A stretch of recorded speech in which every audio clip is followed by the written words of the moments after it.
हिवाळ्यात मिळणारे मटार वर्षभर कसे टिकवून ठेवायचे हे जाणून घेऊया आज या व्हिडिओमध्ये।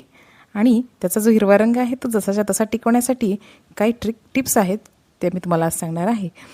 तर इथं मी 4 किलो मटार सोलून व्यवस्थित घेतलेले आहेत आणि त्यानंतर एका उकळत्या पाण्यामध्ये हे मटार आपल्याला 2 ते 3 मिनिटांसाठी टाकून द्यायचे आहेत।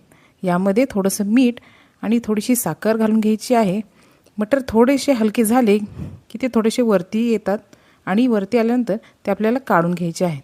काढून घेतल्यानंतर बर्फाच्या पाण्यामध्ये ते 2 ते 3 मिनिटांसाठी टाकून द्यायचे आहे। हे केल्यामुळे त्याचा हिरवा रंग आहे तो जसा तसा राहण्यासाठी मदत होते। त्यानंतर त्यातून ते मटर काढून व्यवस्थित चाळणीने त्यातलं पाणी काढून घ्यायचं आहे आणि एका कोरड्या सुती कापडावरती ते टाकून व्यवस्थित पसरून घ्यायचे आहे। त्यानंतर त्यातलं पाणी व्यवस्थित सुकून गेल्यानंतर हे बघू शकता आपण आपले मटार जे आहेत हिरवेगार असे आणि सुरकुत्या नसलेले असतात।